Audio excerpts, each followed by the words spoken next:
And we're live and in living color with my co-host, and maybe more. Some might join later, but who knows? But for right now, it's me and my co-host.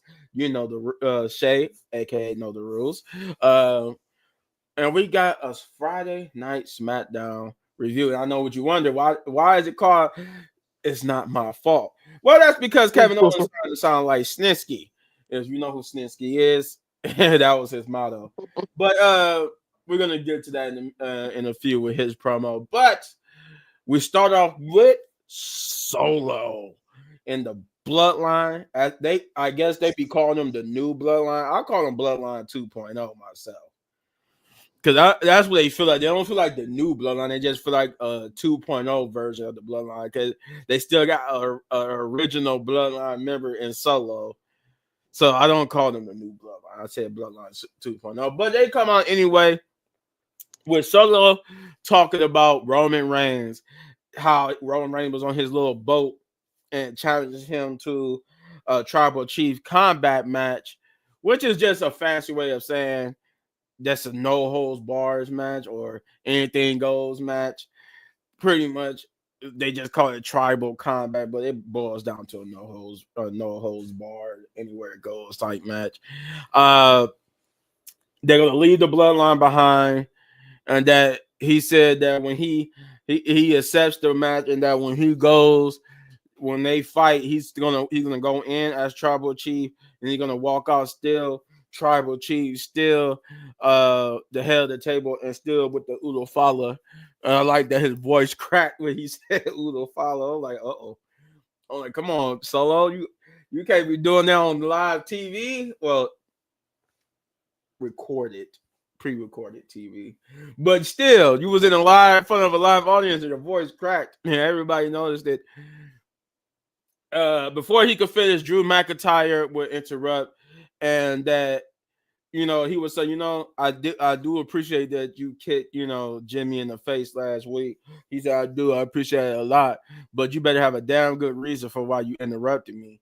And he said he's gonna make it short and sweet because it physically pains him to be in front of Solo without ripping his head off. So he said that he's conflicted because he wants to beat up. He got hit list, and he's running through that hit list of the original Bloodline members.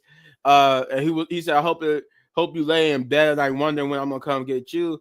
And he said that's what he mentions that he's conflicted, saying that one part of him wants to jump him and rip his head off, but the other part so that they both got a common goal, which is destroying Roman Reigns.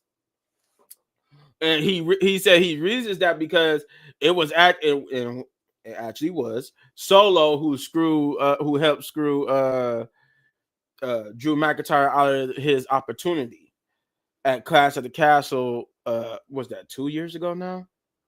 Yeah, I think it was 2 years ago. For the WWE Championship, he had Roman beat. And that was pretty much Roman Reigns' reign. As you remember, it was a lot of people who was going to become champion, but they kept getting screwed over about the bloodline. So he said, right. So he was saying that because of this conflict, he reasons for this.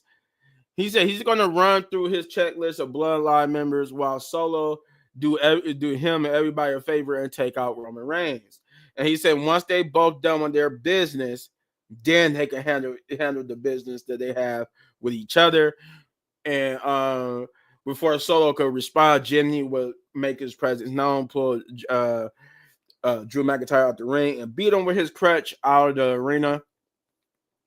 Then LA Knight's music would hit, and him, Apollo Crews, and Andrade would run down to the ring. And that's where we would get to the first match of the night. But before we get to that, I want to ask Shay, what did she think about that promo? Because for me, that was a decent opening promo. I like that. I'm starting to like Solo a lot more and more. And for storyline purposes, I do want Solo to win that tribal combat. But like I said, go ahead, Shay. You let me know what you thought about that. You know what's so funny? I really thought that KO was what to come out first, but they surprised me with the Solo Solo is crazy. Like, oh my god, he's still lost and he's still in denial about, him being tribal chief. I just don't understand that. But we gonna see. Roma gonna show you in 2 or 3 weeks or whenever Netflix is. But I like how Drew came out because I know he was gonna come out. I like how Jimmy beat him with that crutch because it was just like, sir, what are you doing? Like, go back to Raw. I mean, you're on probably on SmackDown now, but still, like, stop it, stop it. You're done. But I like that. But I'm like, Jimmy better be careful because he's that broken toe. So but they went out of the arena, so that was good. That Drew didn't hit him or nothing. Nothing bad. Right. It was just they just basically had is Jimmy attacking him and with him running away. And but yeah, I'm like, yeah, you gotta be careful, man. You trying to rehab and recover so you could get back into ring action, not Yep. damaging worse. Right. That's true. But I feel bad though, because I'm like, there was no Chelsea Green, no Chin, no Kevin Owens. I mean, there was Chelsea Green and Kevin Owens, but they wasn't actually on the show. They were just I they really thought they was gonna do something for her. Like that's what I thought too. and they yeah, I'm like, that's kind of disappointing. We already all to a bad start with this Yep. women's United States Championship. I mean, we made time to feature Shinsuke Nakamura, but we can't Right. make time for like, I don't know. It was just weird. Like, I'm glad that SmackDown's going back to 3 hours, so maybe we could remedy this. And for those who don't know, yes, SmackDown it's official now because WWE announced on their website that SmackDown will be 3 hours starting on the January 3rd episode. So there's a little bit of a news for you guys there. On the January 3rd episode, we will be getting 3 hours SmackDown. So I'm starting to believe that rumor that both shows is going to be 3 hours is pretty much true. Because we all know when Raw goes to Netflix, Raw is going to be 3 hours, even though it's not confirmed.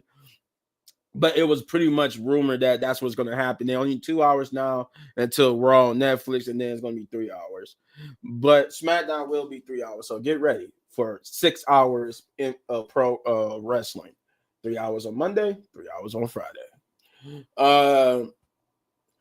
The first match of the night, as we was talking about earlier, is a 6-man tag, which is the Bloodline 2.0 versus LA Knight, Andrade, and Apollo Crews. And this was a very good opening match. I'm not gonna lie. This was a good opening match, and it keeps in line with the theme because we know Paul, those of you who don't know who I'm talking about, Triple H. He is a big fan of tag team wrestling. So almost on every show, including even on NXT a little bit, they managed to fit tag team wrestling in because that's his cup of tea. He loves tag team wrestling, even though it's weird because you think about it, he was a big solo star, but you would never think a big solo star was a fan of tag team wrestling. But yeah, this was a pretty good opening match. I'm glad that Triple H 2 is also giving people time off for the holidays. That's a real big improvement from the Vince McMahon era. But yeah, this was a good one. I mean, I love the back and forth. I love the spots with crazy Jacob Fatu, Mr. I love you solo. That's like his only thing. Like Crazy. my man is like if you seen like the little kickoff for Netflix, that's all Solo says. Like he really gave with the mic, and all Solo says, "I love you, Solo." Oh Lord, I'm like, come on, Solo. Crazy. Oh, Crazy. like, Jacob, that's all Jacob says now. That's his Right. That's the motto. only thing that I look forward to Jacob saying every day. I love you Solo. That's the only thing I like. I'm Or like, him dancing. I was just like, oh wow. But yeah, it was a good tag team wrestling match. Uh Shinsuke Nakamura would get involved with LA Knight and then was on the verge of winning, and Jacob was trying to interfere. So LA Knight would take out Jacob I think he like dived on him out of the ring and it sent him over the announcer table. And Solo was already out on the outside too by the announcer table. But after taking out Jacob Fatu, um, Shinsuke Nakamura make his presence known and hit him with a King Sasuke to the chest, sending LA Knight over the table as well. This allows Solo to break up the little submission that Apollo Crews had Tama Tonga in, which tagged himself in. Then he would hit a spinning solo on Apollo Crews, followed by a Samoan spike. And 1, 2, 3, Solo Sokoa is your victor. Um, this is I one thing I will say. This is a run that Solo should have been on after he defeated John Cena. It's weird that we're here so many months after he defeated John Cena, and we're just not getting the run that we thought he was going to be on when he defeated John Cena. It's like, what was the thinking process behind that? But who knows? Still a good match with Bloodline 2.0 getting the victory. Shay, what did you think about the first match? It was pretty cool. It was longer though than I expected. Yeah, Cause I that was it like, it's was. still on. Right. That was like I think that was the longest match other than Bianca's match. I was like, Yeah. oh yeah, yeah. Their match was long too. Yeah, I'm like, dang, that match still on. But I already knew that Solo No was going to win because of how I think who got hit on the top of the announcer table. Somebody got hit on there. I was like, yeah, that's over with. I think Andrade somebody. I was like, yeah, that's it's over with now. You know Solo was going to win. But Yeah. that's good for them though. They needed a win after the loss with the the Survivor Series stuff. So Hmm. They definitely needed to win. Um, I don't know. I still don't know how I feel about this whole tribal chief combat match between him and Roman Reigns. I mean, I know it's a good match to put on for their debut of Raw on Netflix because we all know the rumors saying that the Raw on Netflix is going to have a PLE feel to it. And we're starting to see that because all the matches are PLE like matches that's been announced so far. We got Solo versus Roman, we got Liv versus Rhea, uh CM Punk versus Seth. Like we got all that happening on the Raw on Netflix. But I just don't know. And the reason why I'm saying that is because it's how they've been running Roman Reigns' character. They try to make Roman Reigns seem sympathetic without actually having the qualifications to feel sympathetic for him. Because how's I supposed to feel for Roman Reigns? How's I supposed to believe that Roman Reigns changed? For one, Roman Reigns has been winning. Solo is only won like what once against Roman Reigns, I think. yep, Yeah, it's the same thing with Liv Morgan. Liv Morgan only pretty much won once against Rhea, and then Rhea's been dominating the most of the rivalry. She beat Io Sky, which was yep, finally her first time winning since they was here in Cleveland for SummerSlam.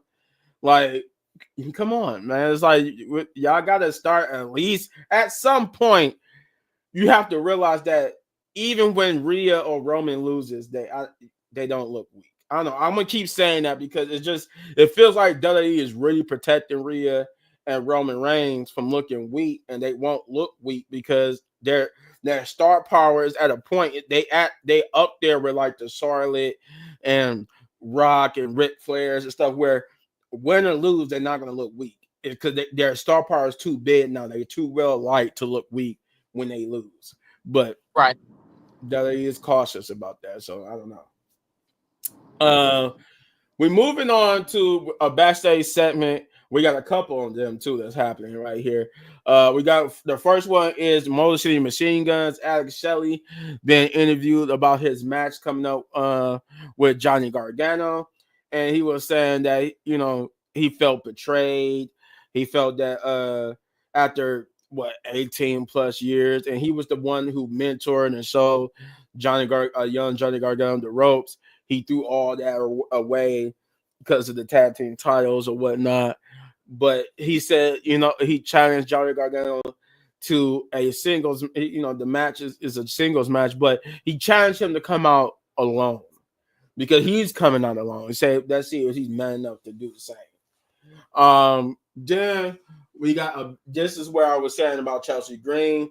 They saw a video package of Chelsea Green's victory, otherwise the Sunday Night Main Event, followed by an interview with Byron Saxton about her win. It looked like it from the video. It wasn't even like her backstage in this episode of Friday Night Smackdown. She was backstage at Saturday Night Main Event. They just saw a video from Right. Saturday Night's Main Event where she was interviewed after getting her side. This because she had her side place, and they saw the video, and they also saw the video of her getting her side place. So this interview took place after that video they showed of her getting her side place put in. So, and it was just about her, how does she feel about the victory, and how what her reign is going to look like. And this is where we would get the announcement that she was going to Disney World to celebrate her victory, and then that coincides with the picture.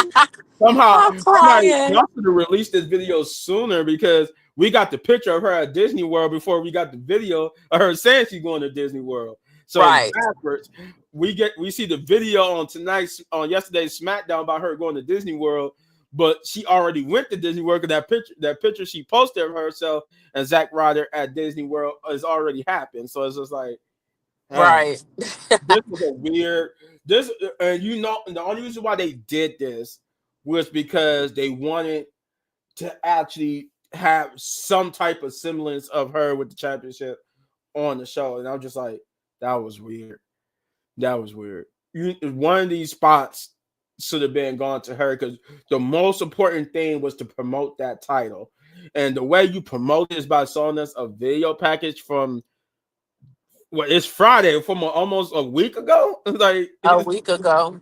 a week ago. No, I'm just playing. I ain't gonna say that. I don't like copyright it. But no, yeah, that was weird. That was just a weird choice. At least with Kevin Owens promo, which also was a video package promo. This is where I get the "it's not my fault," because Kevin Owens would say it's not what happened to Cody Rhodes was not his fault. He blamed it on the WWE officials. He blamed it on the referee. He says it's pretty much everybody's fault but his, and that he said that he took the championship, the old school Wing Eagle championship, because he was screwed out of becoming the WWE Undisputed Champion. So he took the Wing Eagle Championship and he's holding it hostage until he gets what he wants. But he doesn't tell us what he wants, but it's safe to assume he wants a rematch with Cody Rhodes for that title. And Here we go. yeah, here we go. But yeah, and he gives a warning and saying that what happens next. Oh yeah, he says that it's only so far you go push a man before he snaps, and he said, luckily he hasn't snapped yet. I'm like, so you hitting illegal moves or banned moves is not you snapping? Okay. But he said he hasn't snapped yet, but he said, trust me, you don't want me to snap because it could get a whole lot worse. And then that's what he says that, but whatever happens next, he blames it on the WWE officials, Triple H, anybody else. It's all on them. While also at the same time of him talking, we got flashbacks to what he was doing, him taking the title, him hitting the package pile driver, all that good stuff.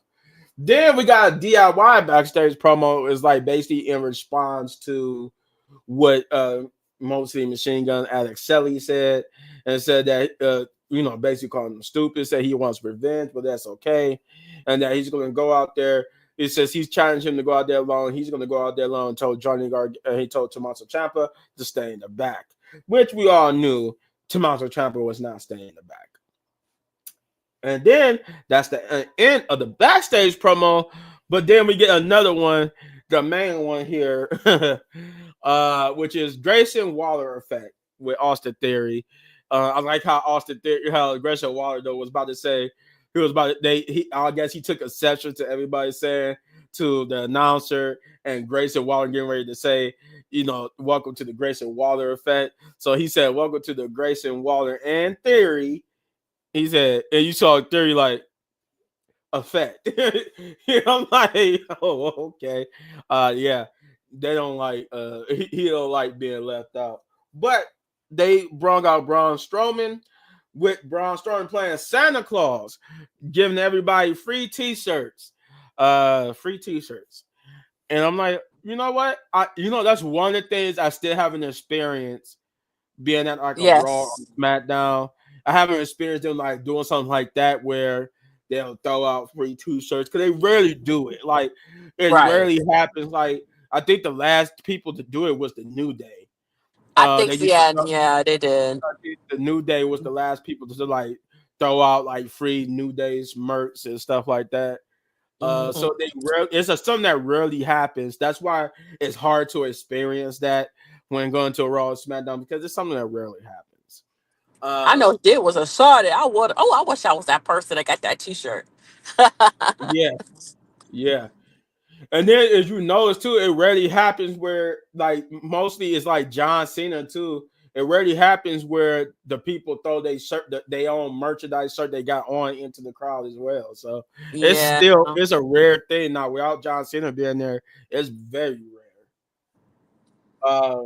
But they brought out Braun Strowman to basically ask him to be a part uh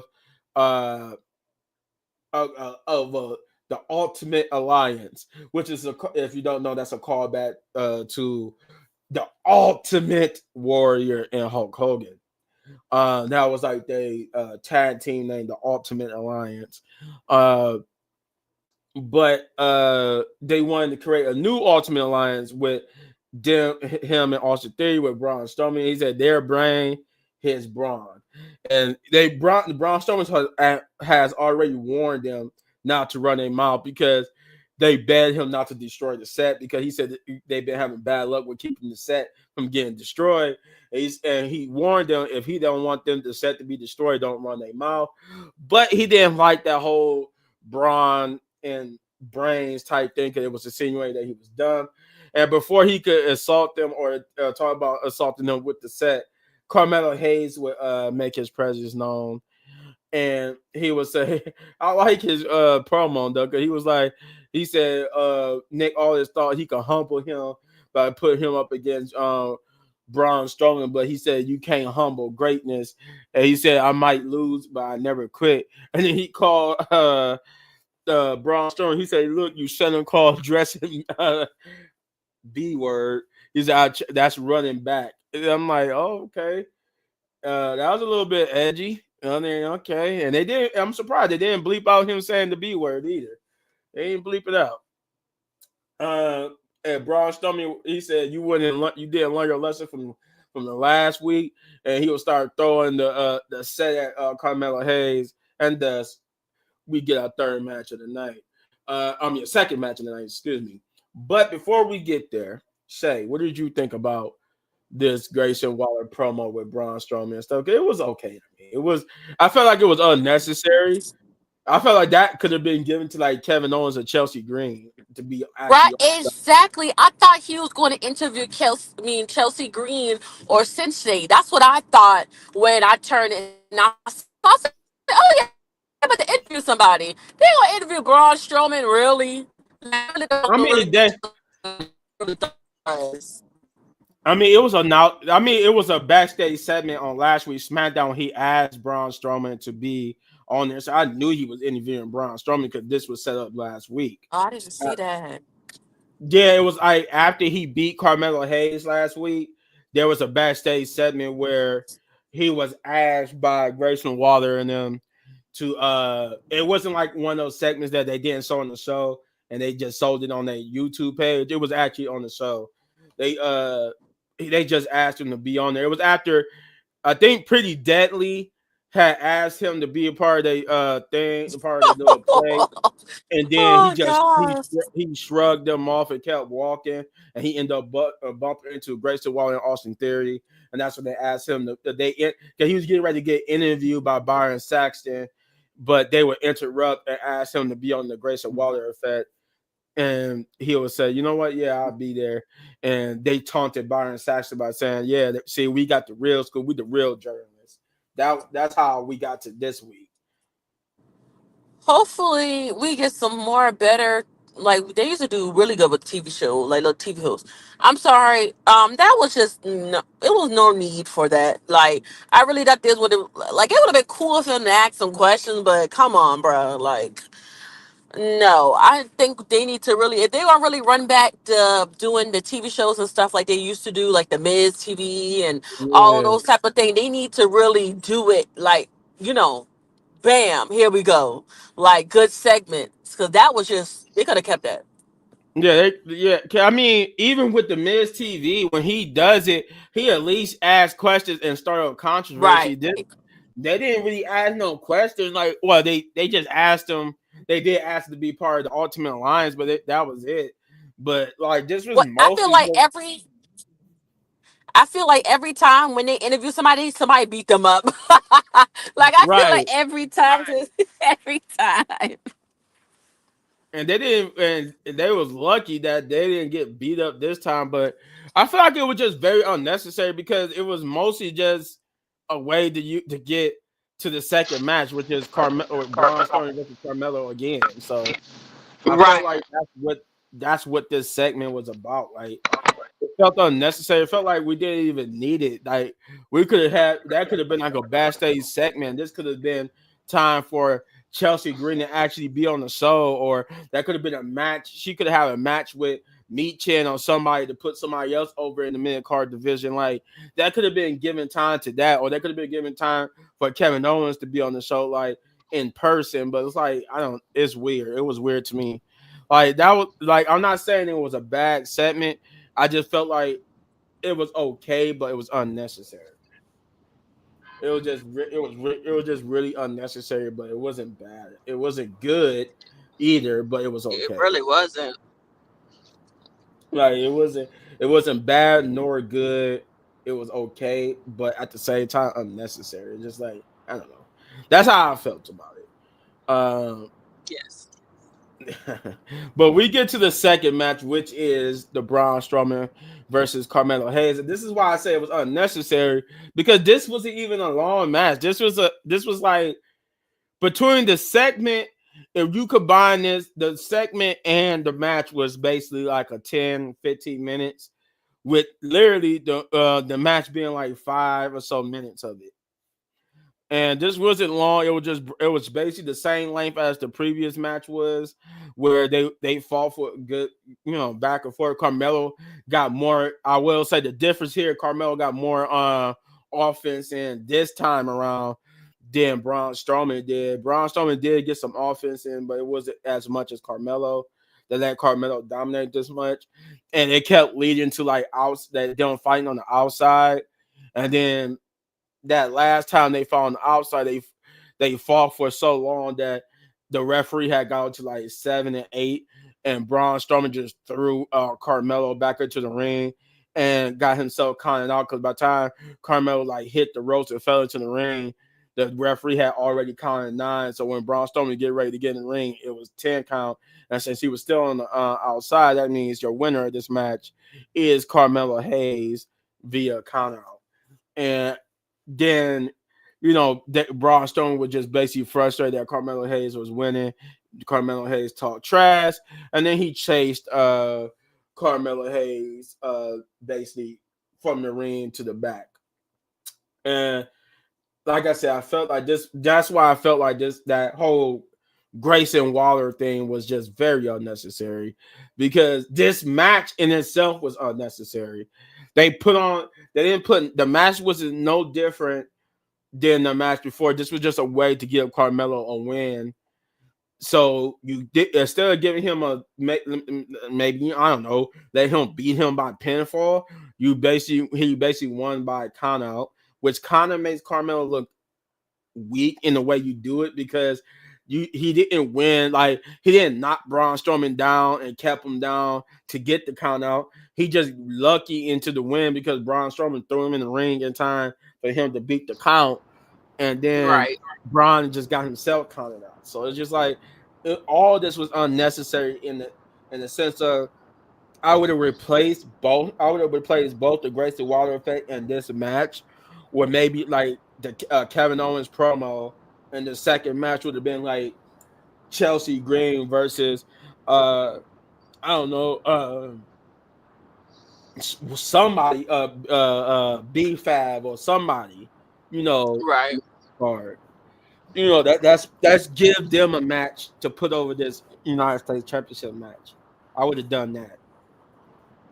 But I'm not the person booking it. I don't get paid, so therefore, who I say maybe this was the right choice. I don't know. I don't get paid the big bucks, but I felt like that's what I would have done if I was in charge of SmackDown. I would have put I would have gave Kevin Owens his whole promo in ring, and then the second match would have been Chelsea Green in a non-title match against B Fab or somebody.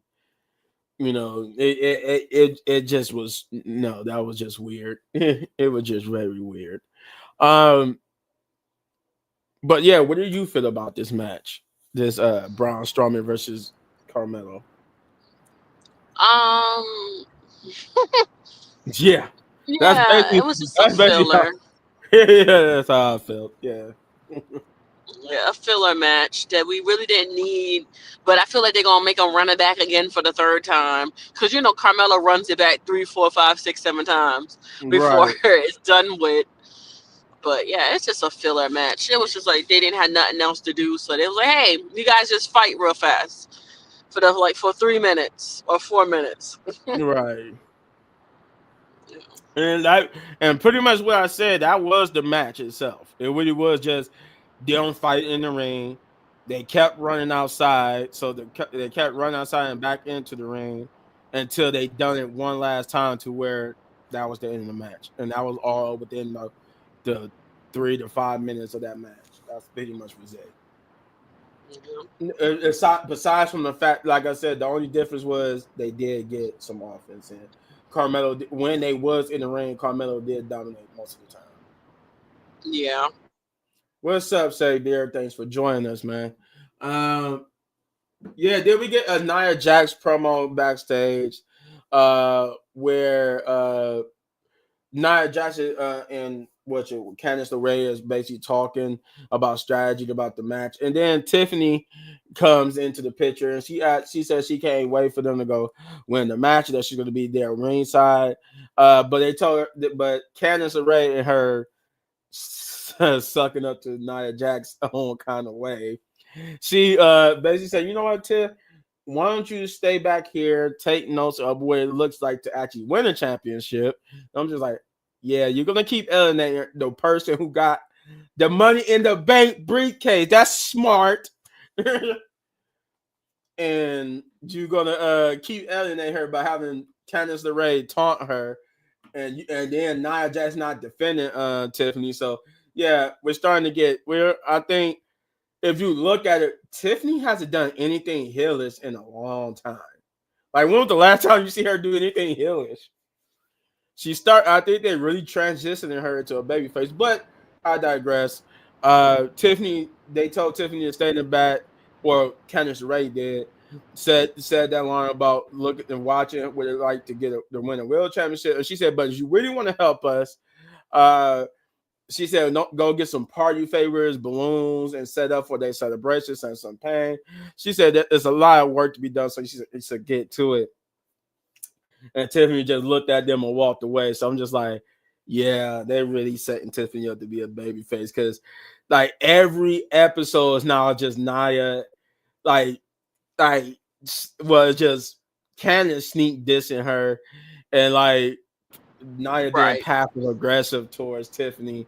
So it was like, yeah, they're gonna like it's not gonna be Liz. She's gonna cash it in on Nia.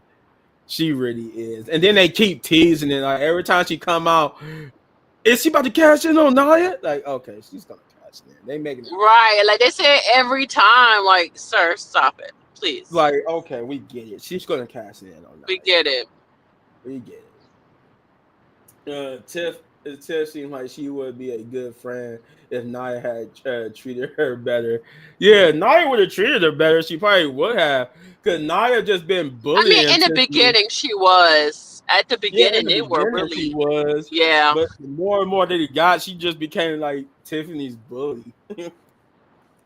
Like yeah. she's treating Candice LeRae better than she did Tiffany.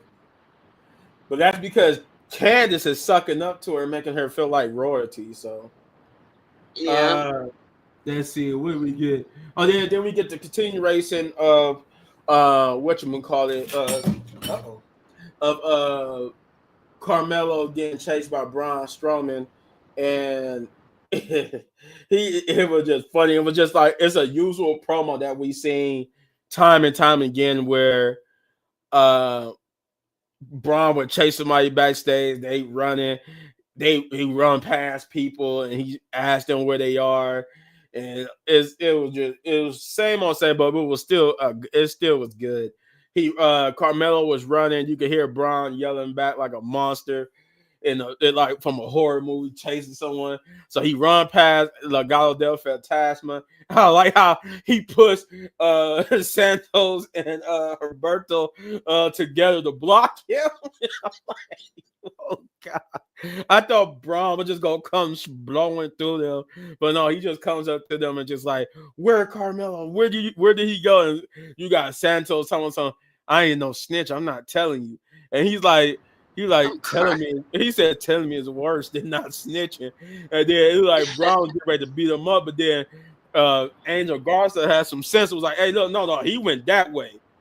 They was like, yeah, straight ahead that way, straight. He was looking at them. He looked at Angel, looked at Santos. He was like, thank you, and looked at Santos again, like, yeah, at least somebody has some sense.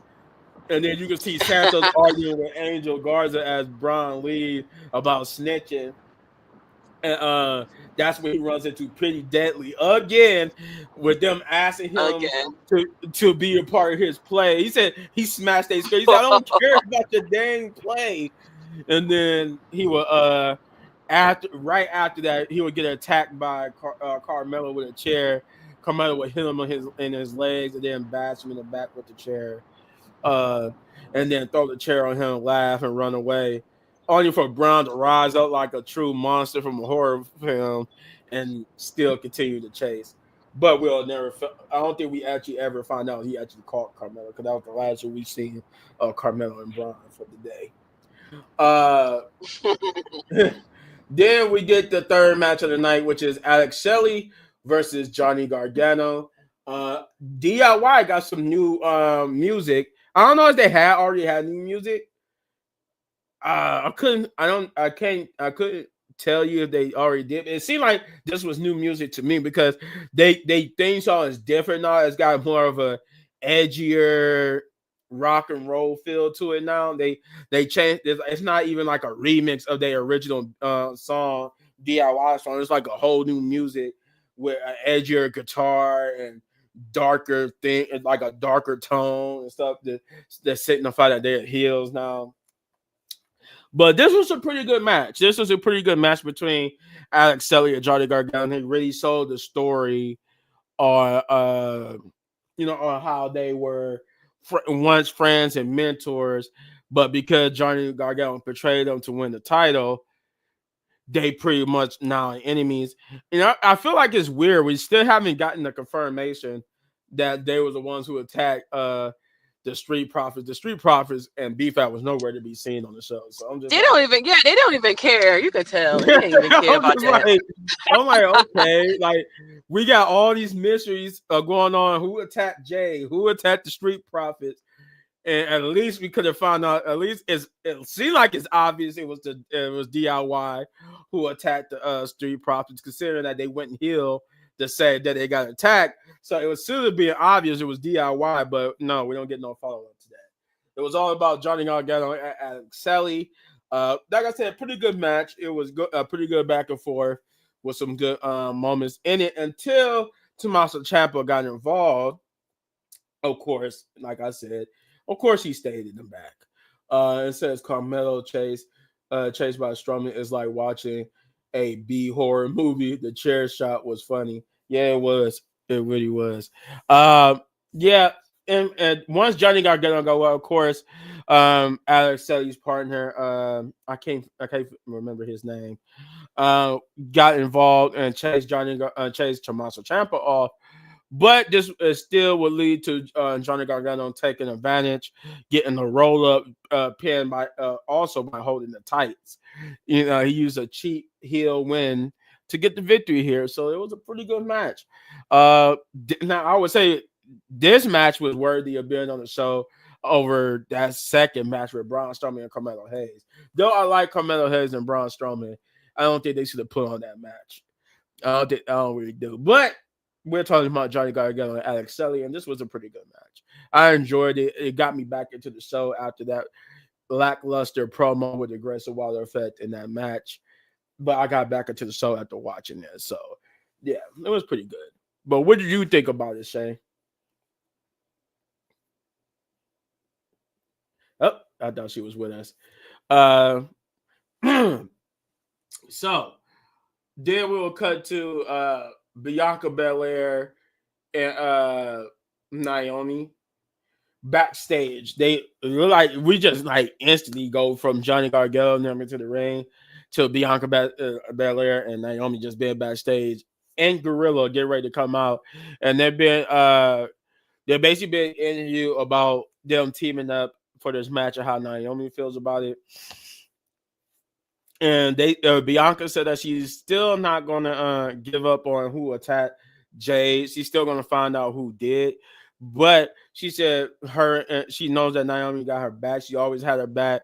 Nobody go out there and had no business against Nia Jax and Candice LeRae. Not and Naomi said that she's always down for what she said, a grab down strap. She said something like that. Like it was something weird. But she was basically said she was always down for a beat down anyway, in a sense, with Bianca Belair, and that she was going to have her back. But she didn't want to touch the titles or even hold the title until she earned it. I guess by earning it, she means by if they win the match, then she would earn the right to hold the title. Yeah, that was pretty much it. Damn music hit, and then we get to the main event, which is Bianca Belair and Naomi versus Nia Jax and Candice. I was about to say Carmella, Candice LeRae, for the women's tag team championship match. And this was a pretty good main event. I'm not gonna lie, it was a pretty good main event. Have we seen better main events? Of course, but it was good to see that the women's tag team championships got to be a main event of something. So that's a plus. At least you're doing something with putting them as the main event for that title. So that's good. That's good that we are putting matches like that where we get to see them be the main event. But I would have preferred something just a little bit better. Maybe this.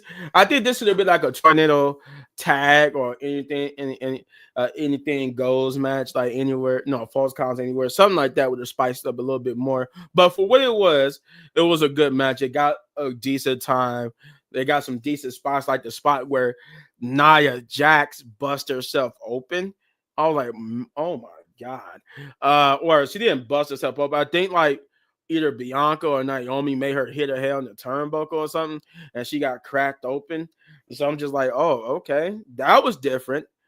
That at that point, I'm like, okay, that's where it started getting different, starting to get a little bit more spicy. Because I'm like, when was the last time we seen a match with a woman got busted open, like or was bleeding? And I think you can say now that I think about it, it was Liv Morgan versus Io Sky when Io busted Liv's nose open. But I mean, in the sense of like how Nia was bleeding, Nia's whole face was covered in blood. I think with the Beth Phoenix. Remember with the Battle Royale, she was bleeding like bust. Well, she wasn't really, but she was Yeah, bust open. Yeah. yeah. So yeah, you could kind of say that was probably like the last time you see someone actually literally like busted open and just leaking blood. Right. So yeah, it was in a sense that was like that's when the match really got spicy. I was like, oh, okay, okay, that's something different. And then we made what he said, this is Nia we talking about. I think that was an accident. That was accidental. It just didn't look right. Yeah, I don't think it was like something that they planned, but hey, it made the match even better. It made the match better, and they kept going for a little bit after that to where uh, Tiffany would come out, and this would be, I guess, the downfall of Nia Jax and Candice LeRae because they did have the upper hand up until this point where Candice LeRae distracted the referee. She demanded that Tiffany give her the briefcase. I guess she was going to use it to hit Naomi with, but the referee called her. Bianca took Nia Jax out after that, and then Candice LeRae would get hit with a finisher by with that what that springboard I forgot what they call her with that finisher she do from the top rope, but it was like a spring like a moonsault. Uh, but and then Bianca and then would win the match after that. So I'm just like, okay, yeah, Tiffany, and then you notice too when Tiffany hesitated to give her that briefcase until she saw that the referee was kind of like getting ready to turn his back towards her. I mean, turn back towards Nia. So right when she gave it to her and she was getting ready to use it, the referee just turned the center with us. I'm like, I think Tiffany set that up on purpose. They're starting to give us a little hints of her doing starting to pull away and doing stuff against them, but a pretty good match, pretty good main event. Um, and that was it. That's the end of the show. It was nothing, no, nothing that happened afterwards. No promo, no attack. It was just them, Naomi and Bianca celebrating in the ring together, with Naomi finally accepting the belt to hold it. I really do think Naomi now. I will say this: Naomi is the one who attacked Jade. I think that's where we're going with this. I think she attacked Jade.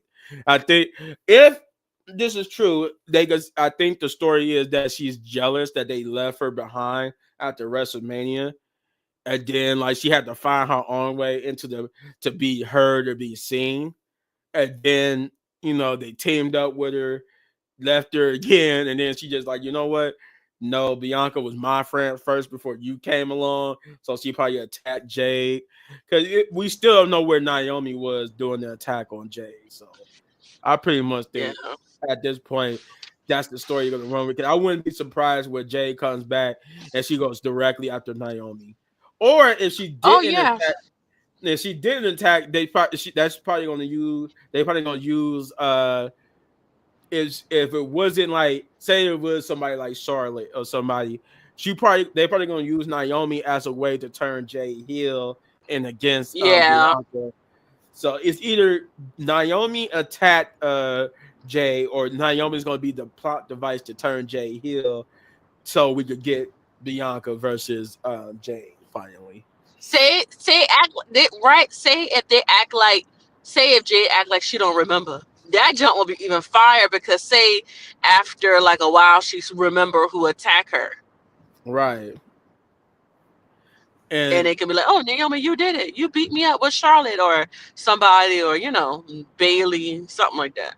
yeah, like something like that. Like I have a feeling it's gonna be, and that's weird too. Like Bailey wasn't even on the show. I'm like, dang it, what?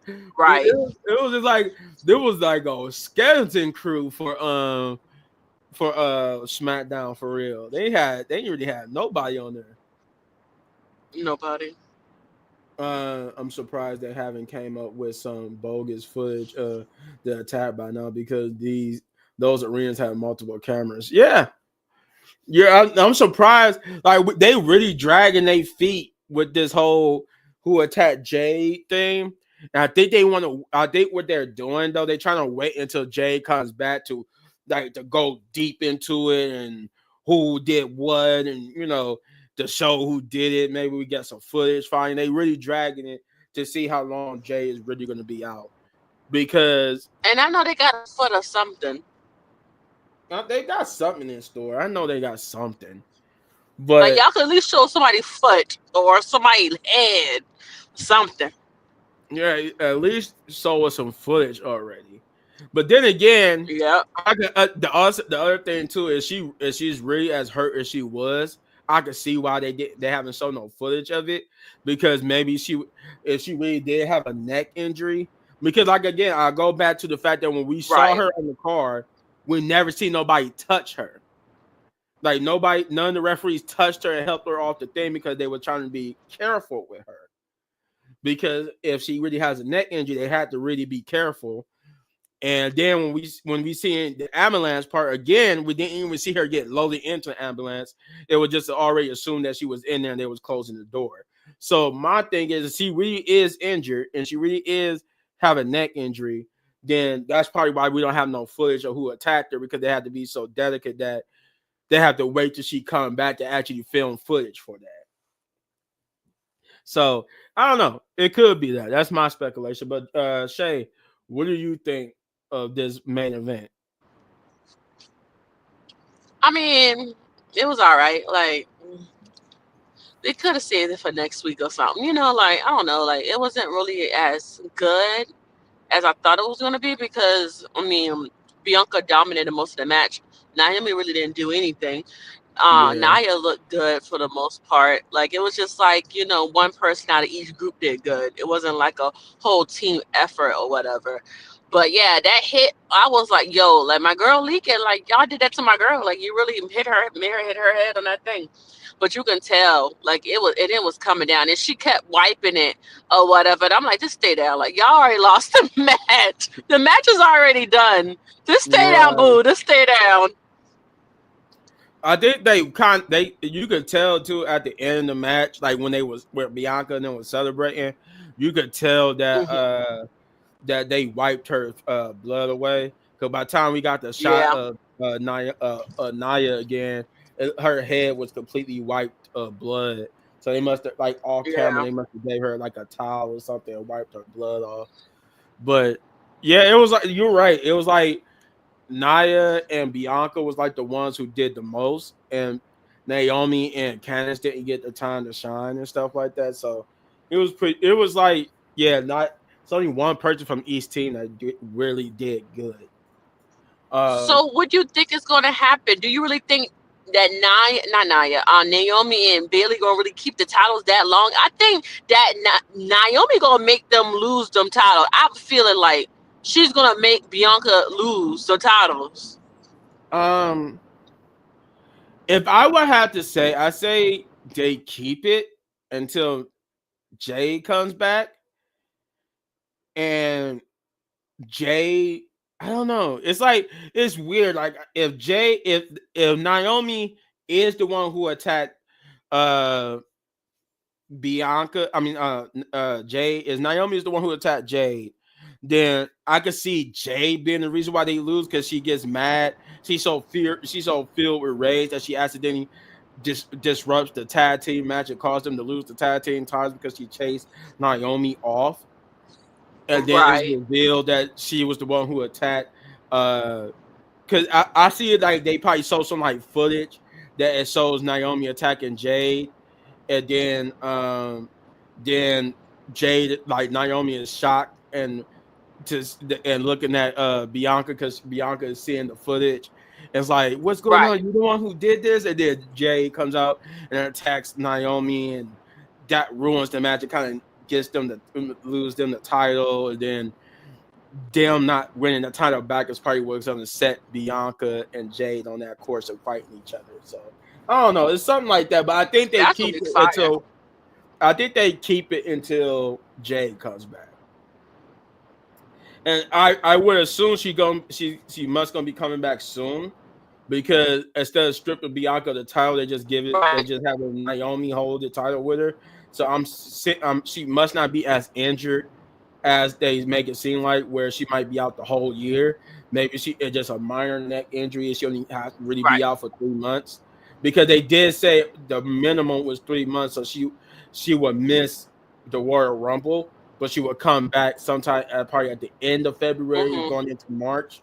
So she wouldn't miss too much time. She wouldn't miss WrestleMania, but she'll definitely miss the Royal Rumble. So she'll be back in time for like the Elimination Chamber and Mania, but she wouldn't be back in time for Rumble. So here's hoping that she's back sooner or later. But I think that's what they're doing. I think she's gonna hold it. They're gonna hold it for at least January and February, I say around February, sometime in February they lose it, if they do lose it. But I don't know. That's my speculations though. This is the perfect time to bring back the Hornswoggle on the case. Detective Hornswoggle. Um, I think Hornswoggle is back with WWE if I'm not mistaken. Yeah, I think he is Yeah, back I with think he did WWE. sign a Legends deal. Yeah, I think he's back. I think he is back. But yeah, this would be a perfect time to bring back Detective Hornswoggle. Uh, but yeah, that's it. That is the show. Um, Pretty decent show. It wasn't too great. Obviously, big things are ahead, so they kind of like this is it's always gonna be like minor and slow. Obviously, because this is double duty for people. You know, they had to run 2 episodes in a row. This was pre-recorded, by the way, if you guys didn't know. Pre-recorded means that was double duty for them. Uh, because as of right now, they all at home with their families. Uh, During the holidays. So pretty slow, but okay. So I don't know. I feel like for me, this was a 6 out of 10. I said this was 6 out of 10 for me. It wasn't. It was above average, but nothing too exciting happened. There were some things I rather not have had on the show but that they did put on the show. The fact that we're not promoting the Women's United States Championship properly for the start of it. I mean, we starting off on a bad note. We crowned our first ever Women's United States Champion, and she wasn't on the show. She was on the show with a backstage segment with that happened almost a week ago, and then we got a match that and a promo that really shouldn't have happened as well. So yeah, it was a 6 out of 10 for me.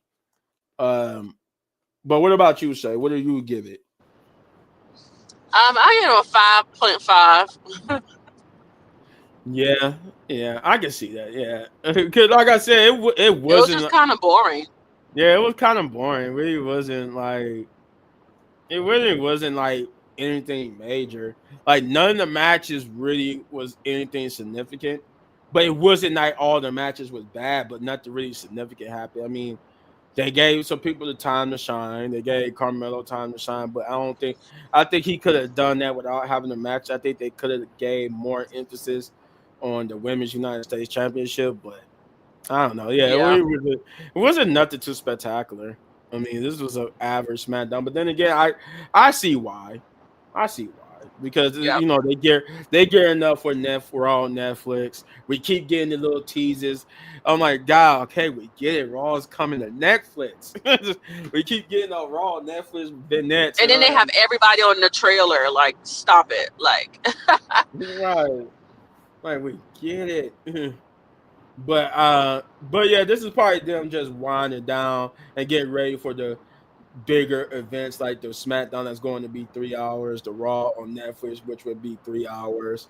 Um, I wonder they're going back to 3 hours. Would this change the format? Would Triple H keep the format to like the format of PLEs where it's going to be 5 matches, but on the shows he's mhm. going to put on more than like 4 or 5 matches? And I don't know. I wonder how he got to for 3 hours. You got to put on more than 4 or 5 matches, but uh, Yep. I wonder if just gonna make him change how he gonna do the PLEs. Because I gotta say for WrestleMania we know it's gonna be more than 5 matches. Oh, yeah. Definitely. Is there an official list of SummerSlam, who's too. on Raw? Because it seems like Raw got every star that matters. Netflix tripping on other than Gunther, who is SmackDown gonna have. Um, it for right now. I would tell you, Sabir, that we don't. It's not officially confirmed, but the list of what they want, we know who they want on Raw. Netflix want um Cody Rhodes, the Roman. They specifically said Roman Reigns. They didn't say the Bloodline, but they said Roman Reigns. But because they said Roman Reigns, rumor has it that the whole Bloodline is going to Raw, like Jimmy uh, and Paul Heyman would be on Raw with Roman Reigns. But They said Jay would not be there. Jay would be on SmackDown. If they do bring Roman, Really? Oh yeah, no, my man. they said the reason why Jay would move to SmackDown when the Bloodline, if they move the Bloodline to Raw, is because they want Jay to continue his solo career because of his merchandise sales and stuff like that. But Oh, to answer your question about SmackDown, um, I think if they bring Cody Rhodes and Roman to Raw, it'll be Gunther, Seth Rollins, um, Drew McIntyre, uh, most likely Sami Zayn moving to SmackDown. I think Kevin Owens. I don't know if Kevin Owens is going to move to Raw. I think they're going to keep him on SmackDown as well because they did tease uh, that Kevin Owens and Sami Zayn will cross paths about him teaming up with the Bloodline. So I'm here we thinking go. Kevin. I think Kevin Owens, if he signs a contract, cause I think Kevin Owens haven't signed a new contract yet, and his contract is coming up. Um, I think his contract ends in between now. I want to say which this is December, so between now and January, I think his contract is up sometime like that, and so he's still got time to sign a new contract. Um, I could be mistaken. I don't know if Kevin Owens signed a new contract or not, but yeah, I would say Seth Rollins, Gunther, um, Drew McIntyre, some NXT call ups, like because we do know Trick Williams is Trick. basically Yeah. is going to be on SmackDown. They keep the Carmelo Hayes on SmackDown. I think Roxanne Perez is going to be on SmackDown as well. She might go to Raw. Then you also got Charlotte. We don't know where Charlotte is going to fit at. Charlotte might go to Raw or she might stay on SmackDown. I would say Bailey is going to Raw, maybe, She need to stay on SmackDown. but Nobody want to get her over there. yeah, I think they most likely would keep them on Raw. I mean, keep her on SmackDown. I think Bianca though. I think Bianca and the Street Profits are going to Raw. That's if the Street Yeah. Profits um that's if the Street Profits are going to sign a new contract. Their contract is also up, and they also got to sign a new contract. We do know for a fact that the Logan Paul and Braun Strowman been traded. That was who SmackDown traded Braun Strowman. I mean, Raw traded Braun Strowman to SmackDown, and SmackDown gave Raw Logan Paul. And Logan Paul is I not also saw returning. something about Bob Bad Bunny too. What about Bad Bunny? They said he's supposed to be going to Raw. That's what I saw. Because people keep sharing it on Uh, TikTok. So I don't know oh, for okay, sure, okay, but that'd be cool or whatever. yeah, okay. So there's rumors that Bad Bunny might be going to Raw. Um, I'm trying to figure out. I think I want to say Alba Fire and Isla Dawn because they made an appearance on NXT. That they've been traded from Hmm. Raw to NXT, which is oh my god, that's so bad. They came from That is NXT bad. to Raw, and then they got traded back to NXT. So I'm like, oh my god. So if that's true, it hasn't really been officially confirmed. But if that's true, if they've been traded to NXT, that means an NXT superstar is going to Raw. So they haven't revealed what NXT superstar is going to be on Raw.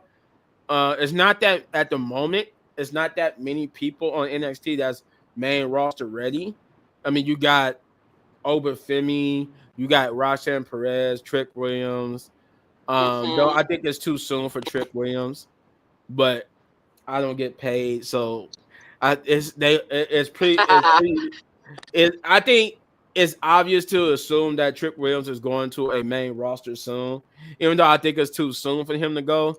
But the rumors and everything surrounding him and saying that he's coming to the main roster and most likely is going to be SmackDown. So I don't know. They did, in fact, though. That's That's what the rumors are saying. The only people we know, the only confirmed trades that we got so far are Braun Strowman and Logan Paul. But those are the rumors of who's going to Raw and who's going to SmackDown. I have besides the Bad Bunny thing, I haven't heard anything new about anybody else being moved and the Album Fire Easter Dawn thing. Logan Paul on Raw is gonna hurt him more than help him. Yeah, probably so. But he did say he was trying to get a world title, and if they keep, I see that happening more if they keep Gunther on Raw and keep Cody on SmackDown. But if they do put Cody on SmackDown on Raw, I don't see him taking the title anytime soon. Because you got to remember, if they Right. put Cody and Roman on there, he got a lot of people ahead of him before they put the title on him. And I don't Oh think, yeah, definitely. and I don't think they, and I don't Roman don't need the title at all. 4 years of Roman was enough. Like, he don't need a title for a long time. But I still have withdrawals from that. yeah, so yeah, Yeah, no. yeah, no, we don't need Roman Reigns as champion. If they do make this tribal chief championship, that'd be good enough for Roman. I'll be okay with No, that. but him and The Rock gonna start fighting because Rock got one, and he gonna be like, "Oh, that's gonna be good though." Yeah, that's gonna be good. Yeah, yeah. Bring those girls to SmackDown. They're actually a good tag team. I'm already tired of Bianca holding up the tag titles. Well, yeah, yeah. I think Alba Fire and Islam need to go to SmackDown. I don't think they should be back on NXT. They need to go to SmackDown. They'll thrive more there. Hmm. But I think the only reason why Bianca got that Bianca and them has the title because they're using it to not only get the titles over, but they also want to use that to basically be the key piece of why we're going to get Bianca versus Jade. Even though I think Right. that we could that Jade, I don't know, is Jade ready to go solo just yet? I think we should hold off on Jade and Bianca for at least another year. I mean, that's my opinion. But again, I've been saying this throughout the whole video. I don't get paid the big bucks, so that's just my opinion as a fan. Yeah, in my opinion as a fan, I think Jade and Bianca could use a whole year to build up that story. Right. Not 3 months, not even 2 months. No. Yeah, because they No. they won Probably they for won the SummerSlam. they won the tag team titles the first time win like back in the summertime, like back in June and July. I think. Right. Yeah, I think it was like June, July. Then they lost it. They lost the titles to Alba Fire Easter Dawn at Clash of the Castle, and then they won it back, and then all this stuff has been happening. So yeah, it's not they haven't had the titles for that long, so they haven't been routine there. They're sorry, they're holding up the titles. Yeah, they are. They really are. But at least they defended the belts. At least they're not like Judgment Day, who won the titles back in June, July, and only defended the titles 3 times. I'm like, Jesus Yep. Christ. Oh, that was so good that they got the titles away from factions. I think that was pretty good that the men's tag team titles are off of regular tag team off of faction tag teams and back on regular tag teams where the actual tag team champions can make use of it. But Right. yeah, that's it. That's all the show. Um we gave you some little bit of news here and there. I think that's it. Like I did not know about the Bad Bunny thing. Then again, I even forgot that because he's rarely on the show. They only use Right. him for special occasions. So I forgot that he was actually a member of the roster and actually like a person who could be traded, which is kind of cool though. I love that about Bad Bunny that he takes it seriously enough to actually work out and work on being a wrestler while being Right. a rapper, Mexican rapper at the same time, a Puerto Rican rapper. So that's pretty cool. You don't see that from the celebrities. I think the last time you saw that from a celebrity was um, what's his name? Dude from Scream. Um, when he became world champion in WCW. David Arquette. Yeah. David Arquette was the last person who took being a wrestler seriously. He actually really tried to train and be good at it. So and good enough to where they put the title on him. Also, where is your Superman trailer review? Tell me a lot if you care. uh, I ain't even. You know what? I never thought about doing a trailer review for it. Um, you know what? That's a good idea. I would do. I'm gonna do a review for the trailer. I probably. You know what? Once I get done with this, I'm gonna make a video. I'll make a video just because you. I didn't think about doing a trailer review for uh the Superman trailer, but I will do one. I'll do one just to satisfy you, say beer. I will do a trailer review soon as I finish this video. Speaking of the end of the video, um, shout out time. As you can see, my co-host for joining me. You're gonna get the first shout out of the night. Soon as I could get this off the screen here. There we go. There we go. So shouts out to my co-host here for the night, Shay, aka Know the Rules. Get over to her channel and hit that like, subscribe, share, hit that notification button because he does football videos and wrestling videos. So if you're a fan of football, you're a fan of wrestling, she's your girl. She does both. So, like I said, get over there, show her some love, and let's get her to 500 or more subscribers. Uh, Shout out to Chris Wrestling Views, big man Chris. He is 73,000 plus strong. I say 73,000, but I don't. I haven't checked it lately. He might have moved up, but he's definitely barreling towards that 100,000 subscriber mark. When that being said, let's hit that like, subscribe, share, hit that notification button, do all those great things because yeah, we want to get him to 100,000 subscribers. We want to see him with that YouTube plaque. So yeah, that's keep the subscription going. Like I said, hit that like, subscribe, share, hit that notification button for Big Man Chris, and that's Chris Wrestling Views, Chris with a K. Then we got Jeff. Jeff has been done dirty by YouTube, but let's get him. Let's get over to his channel, Jeff Dog Gaming, and let's get him over there. Let's get him a like, subscribe, share, get him hit that notification bell, all those great things for him, so he could get to 500 or more subscribers. Uh, Hopefully, we don't have to go wrestling with the YouTube gods. I'm just kidding, YouTube. Don't hate on me. But yeah, that's dude. That was for him. Shout out to Big Man Hector, Big Bro Hector. His birthday just passed. I forgot to. We haven't done a video since it was his since his birthday came. So with that being said, that's shouts out to him. Say happy birthday to him, and so yeah, shouts out to Big Man Hector. Shouts out to Shane, aka Punch, aka Thanos, and shouts out to Kicking It with Leo. Let's get over there to his channel, hit that like, subscribe, share, hit that notification button, do all those great things for him as well, because we want to get him to 500 or more subscribers. Now I hear that he's close. He's very close. So we just need a little bit more push. We get him to 500. So get over there and hit that like, subscribe, share, hit that notification button. Again, that is Kicking It with Leo. Then there's me, a little bit, man. Gaming. Get over to my channel. As you can see, when you suggest good videos, I might actually go do the video.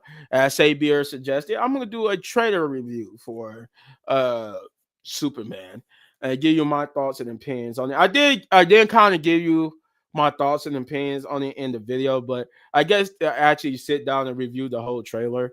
Yeah, I'm gonna do that. So, with that being said, get over to my channel, Little Bit Man Gaming, and hit that like, subscribe, share, hit that notification button, do all those great things if you already haven't. Um, that's trying to get me to 10,000 subscribers or more, because there's a reward for when you get my channel to 10,000 subscribers for one lucky try member. I do reactions, reviews, now trailer reviews, do all types of things except for comic books. I'm gonna get to that. I know Sabian is gonna get on me about that, but I will get to comic books as well because I am a comic book fan. I do all types of things. So I'm a jack of all trades. So you can come to my channel for pretty much anything, including wrestling. But before we go, so one more channel we got to shout out, and that's the main channel, the Wrestling Pit Podcast. Get over there and hit that like, subscribe, share, hit that notification button because we're trying to get to 500 or more subscribers on this channel. And when we do, there is a reward as well for one lucky Wrestling Pit Podcast member. So do that great things for me for this channel as well. With that being said, go to enjoy the rest of your Saturday. I'm gonna put some more work in, record some more videos. But with that being said, we're gonna sign off. Oh, look at if somebody got a comment right before I get ready to sign off. Just make your channel pop culture. You be covered. Yeah, pretty much. Pretty much. But yeah. So with that being said, as we always sign off, Wrestling Pit Podcast, baby. Yes, yes, we love you guys. Enjoy the rest of your night. Peace.